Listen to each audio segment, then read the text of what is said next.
বিএনপির বাদের ক্ষমতা নাই, জামাতের 14 গোষ্ঠীর ক্ষমতা নাই, গোপালগঞ্জের 3টে আসন শেখ হাসিনা থেকে নেওয়ার মতো শক্তি এই পৃথিবীতে জন্ম হয় নাই। আজকে কেন আসছেন এখানে? এখানে আমি তো বিএনপি করি। আমি তো আজকের বিএনপি না, জাতীয়তাবাদী ওলামা দল ম্যাডাম দেশনেত্রী বেগম খালেদা জিয়া যখন প্রাইম মিনিস্টার ৩৯ ভাঙ্গা সর্বাধিনায়ক।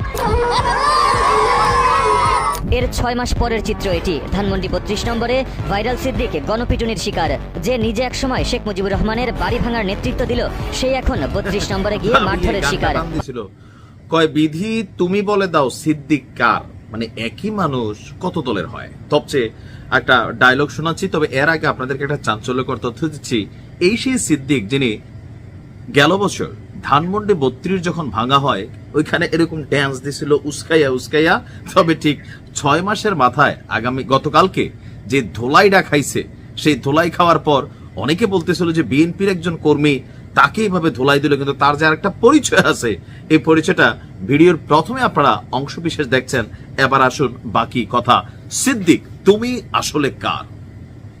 বাংলাদেশে এই মুহূর্তে রাজনীতিতে বেশ কিছু ঘটনা ঘটছে, মানে কি বলো যে ধরেন তাৎক্ষণিকভাবে আমরা যেমন বডিতে কি বলা হয় যে ধরেন সেল ট্রান্সফার করি অথবা হাত ট্রান্সফার করি, হ্যাঁ কিডনি ট্রান্সফার করি, ওই রকম 5ই আগস্টের আগে এবং পরে অনেক নেতা এই সিদ্দিকের মতন এরকম ট্রান্সফার হয়ে গেছে, যারা 5ই আগস্টের আগে ঘোরতর আওয়ামী লীগ ছিল, আবার 5ই আগস্টের কয়েকদিন পরে বিএনপি হয়ে গেছে। একই ব্যক্তি, আপনারা যার ভিডিওর অংশ বিশেষ শুনেছিলেন। আমি জানি না আবার এই ভিডিও কোনো এডিটেড কিনা, কারণ এই মুহূর্তে সোশ্যাল মিডিয়াতে অনেক ঘটনা ঘটে।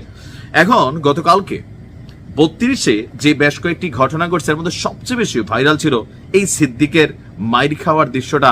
দৌড়ে দৌড়ে পালাচ্ছিল, পালাইতে পালাইতে মসজিদে ঢুকলো, কাছাকাছি সম্ভবত না কোথায় জানি স্কুলে গিয়া পলাইলো, সেখান থেকে আইনা কিন্তু জনগণ তারে আবারও ধুলাই দিল। গাড়িতে ওঠার পর সে প্রমাণ করার চেষ্টা করলো সর্বোচ্চ দিয়া যে আমি খালেদা জিয়ার লোক, আমি ধানের শীষের লোক। এই সিদ্দিকরাই আগামী দিনে বিএনপিকে বাস দিবে, যেমনটা আওয়ামী লীগ দিছিল। কারণ এই সিদ্দিকের বক্তব্য, যদি ভিডিওটা এডিটেড না হয়ে থাকে, প্রথম দিকে শুনছেন যে এরাই শেখ হাসিনা যখন কোথাও যাইতো খালি দেখতো আওয়ামী লীগ আর আওয়ামী লীগ। আপনিও রাস্তাঘাট দেখতেন আওয়ামী লীগ আর আওয়ামী লীগ। এরকম আওয়ামী লীগ দিয়ে যখন দেশ ভরে গেছিল, তৃণমূল থেকে যখন আওয়ামী লীগ বিচ্ছিন্ন হয়ে গেছিল, সিন্ডিকেট আরাফাত এবং ওবায়দুল কাদেরদের মানে বেড়াজালে যখন শেখ হাসিনা আবদ্ধ হয়ে গেছিল, ইভেন জনগণের কথা, জনগণের ভয়েস যখন তিনি বুঝতে পারতেছিলেন না, কারণ এই এরাই। গতকালকে ধানমন্ডি 32 থেকে বেশ কিছু জিনিস শিক্ষণীয় আছে।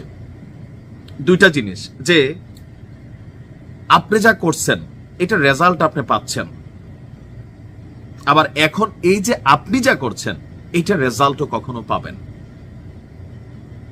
এটা বাংলাদেশের মানুষ একটা জিনিস আমরা গত মানে 53-54 বছর অর্জন করতে পারি নাই, আমাদের চরিত্রের মধ্যে বা ব্লাডের মধ্যে ঢুকাইতে পারি নাই, এটা হচ্ছে ক্ষমা। আমরা একটা জিনিসে খুব বেশি বিশ্বাসী, প্রতিহিংসা। তুমি আমারে থাবর দিছো, তোমার দাঁত সহ তুইলা ফেলবো আমার হাতে ক্ষমতা আসলে। এটাই বাংলাদেশের রাজনীতির একটা